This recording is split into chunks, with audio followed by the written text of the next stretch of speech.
1927 की बात है, थोड़ा सा इतिहास में 2 मिनट के पीछे चले जाते हैं। चवदार तालाब जिसमें जानवर पानी पिया करते थे, दूसरी जाति के लोग पिया करते थे, लेकिन दलित परिवार के लोगों को पानी पीने की इजाज़त नहीं थी। महाराष्ट्र के अंदर शुरुआत वहाँ से होती। बाबा साहब ने वहाँ संघर्ष किया, लोगों को पानी पिलाया, और उसके बाद उस तालाब के अंदर क्या किया गया, एक गाय जो जानवर होता है उसका गोबर और पेशाब मिला करके उसको शुद्ध किया गया था कि ये अछूत होने पर पानी पी लिया, वो शुद्ध हो गया था। हमारे वेद और शास्त्र ये कहते हैं कि व्यक्ति सृष्टि का तिलक है, इस सृष्टि के तिलक को पानी पीने से भी आपने वंचित कर दिया। दूसरी गोलमेज कॉन्फ्रेंस में इंग्लैंड में हो रही थी, शाम को जॉर्ज पंचम ने भोज दिया लोगों के लिए। उस समय बाबा साहब अम्बेडकर ने समय निकालकर जॉर्ज पंचम, जो हमारे यहाँ 1910 में आए थे, पहला सम्राट था जो इंग्लैंड का भारत के अंदर आया, और उन्होंने शाम को खाना दिया इंग्लैंड के अंदर। बाबा साहब ने कहा था कि यही एक ऐसा देश है जहाँ लोग मैला सिर पर ढोते हैं। भौचक रह गया था जॉर्ज पंचम। उन्होंने कहा था एक छोटा सा सेंटेंस, लेट अस सी। कल्पना की जा सकती है कितने टैलेंटेड लोग, शंभूक, एकलव्य और कर्ण की कहानी तो मालूम है, क्योंकि संपन्न लोग थे आगे। लाखों करोड़ों लोग कितने मारे गए, कितनों के हाथ काटे गए, कितनों की गर्दन काटी गई, इसका कोई हिसाब नहीं है, क्योंकि दलितों का कोई इतिहास ही नहीं। इतिहास भी लिखा गया तो इन सवर्णों के द्वारा लिखा गया, और उसमें बताया गया कि उनकी कमर में पीछे झाड़ू बांध दी जाए, चलते समय वो रास्ता भी साफ करते, थूक न कहीं गले में हांडी लटका दी जाए, शहर से दक्षिण दिशा की ओर बसाया जाए, जिससे कि भारत का air flow north to south होता है, इनकी गंध हमारे ऊपर न आने पाए। कल्पना की जा सकती है। डॉक्टर अंबेडकर जब पढ़ रहे थे क्लास के अंदर, कक्षा के अंदर नहीं बैठने दिया जाता था, और दूसरे बच्चे बेंच पर बैठते थे, उन्हें धरती पर भी नहीं बैठने दिया जाता था, क्लास से बाहर बैठे रहते थे, और छोटे से दरवाजे के अंदर से जब टीचर यहाँ लिखा करता था, छोटी छोटी आंखें बाहर से इतनी दूरी पर उसे पढ़ा करती थी। आप सोच सकते हैं कि क्या गुजरती होगी एक बच्चे के ऊपर, कोई धरती पर बैठ करके दूर से पढ़ रहा है, क्या गुजरती होगी। पूरा स्कूल छुट्टी हो रही है, खाना खाने के बाद बाहर बैठा हुआ है, कोई एक घूंट पानी पिला दे, हैंडपंप को टच नहीं कर सकता था, बच्चे जानबूझ करके उसे देर से पानी पिलाते थे, और कभी कभी बिना पिलाए भाग जाते थे। आश्चर्य तो ये होता है कि बाबा साहब जीवित कैसे रहे इस तरह के वातावरण। इतिहास साक्षी है। इतिहास किसी, अगर हम जानना चाहते हैं अपने देश को, तो हम अपना इतिहास देख लें। हमारी बदहाली, हमारी बेहयाई का सबसे बड़ा उदाहरण इतिहास है। हमको विश्व गुरु होने का ये कहा जाता है कि हम विश्व गुरु थे। कब थे साहब? कौन विद्यार्थी आपके यहाँ पढ़ने के लिए आया?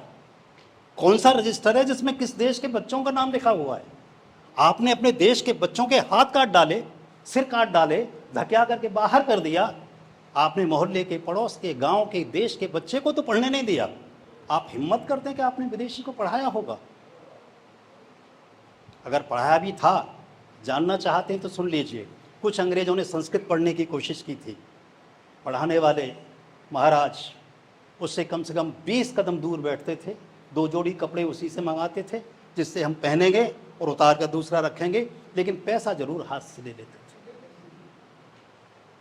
आप सब लोगों को बताने की आवश्यकता नहीं कि आप लोग सब प्रबुद्ध हैं।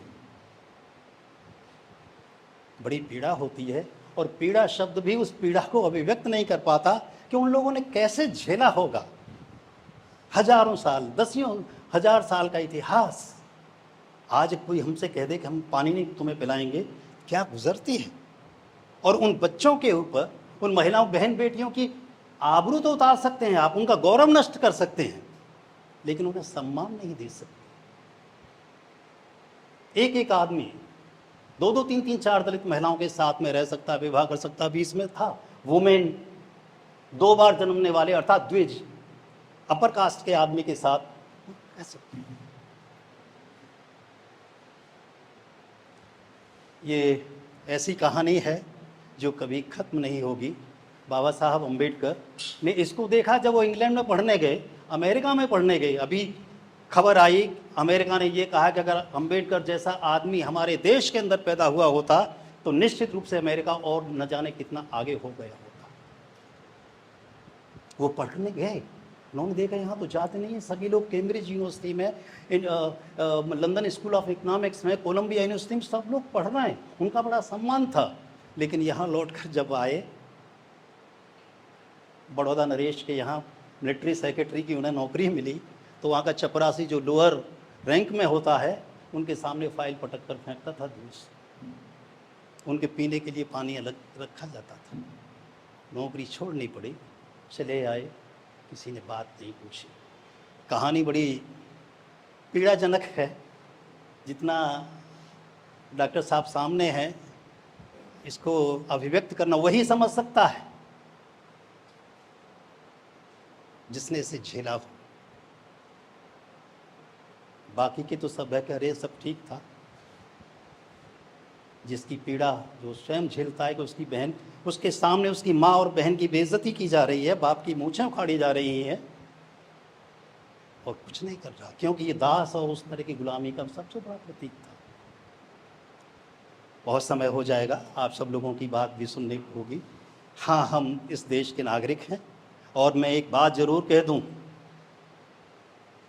कि जितना स्वाभिमान सम्मान के साथ इस देश की सेवा दलित ने की है, छोटी जातियों ने की है, उतना बड़ी जाति के लोगों ने बिल्कुल भी नहीं की।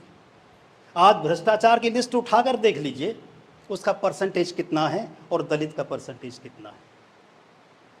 महार रेजिमेंट आज भी जीवित है।